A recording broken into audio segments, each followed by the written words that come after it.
Bienvenue, aujourd'hui on plonge dans un sujet très concret, les services de serrurerie. Mais on va regarder ça avec un angle très local, celui de la Chaux-de-Fonds, dans le Jura suisse.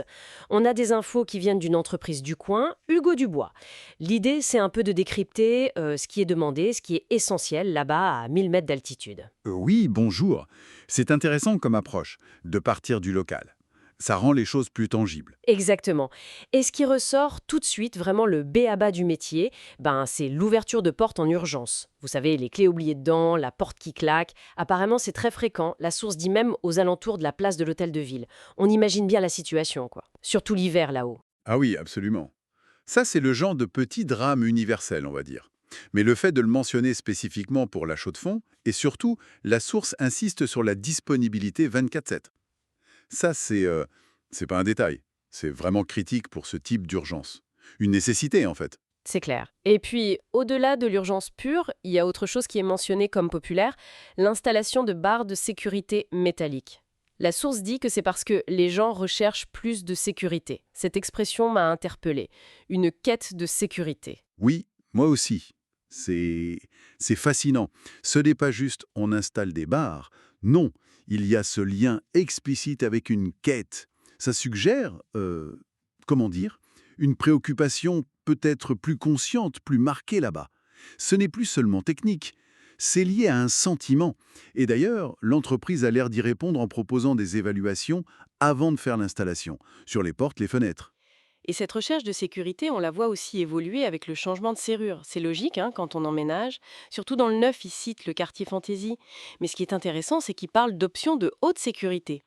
Alors, serrure multipoint, celle qui ferme à plusieurs endroits, vous voyez, mais aussi connectée, électronique même. Exactement. Et ça illustre bien comment le métier lui-même évolue. On n'est plus juste dans le dépannage rapide, on intègre des technologies assez avancées pour répondre à ce besoin de sécurité qui lui aussi change de nature. Et puis ça montre bien qu'il n'y a pas une solution unique entre la serrure de base et la serrure connectée, il y a tout un monde. D'où l'importance qu'il souligne d'ailleurs d'avoir un devis vraiment sur mesure, adapté aux besoins et au budget aussi, j'imagine. Oui, tout à fait. La source mentionne aussi rapidement d'autres choses.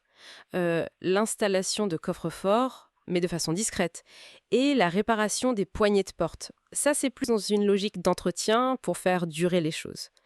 Ça donne une image assez complète de ce qu'ils font. Oui, ça couvre pas mal de domaines. Et ce qui est intéressant, je trouve, c'est ce qui relie un peu tout ça. C'est l'approche client qui est mise en avant. L'idée de faire une évaluation d'abord, de personnaliser avec un devis, et la communication aussi. Ils parlent d'une section FAQ sur leur site. Tout ça, ça vise à rassurer, à créer de la confiance. Et c'est fondamental dans ce métier. On touche quand même à la sécurité du domicile, à l'intime, que ce soit un vieil immeuble ou du neuf. D'accord. Alors, si on essaie de synthétiser un peu ce qu'on a vu pour la Chaux-de-Fonds via cette source, on a d'un côté les urgences, le quotidien imprévisible, et de l'autre, une demande claire pour plus de sécurité. Une sécurité qui peut devenir assez technologique, et tout ça ancré dans le contexte de la ville, son architecture. C'est exactement ça. On voit comment des services répondent à des besoins très fondamentaux. Se protéger, pouvoir rentrer chez soi, tout simplement.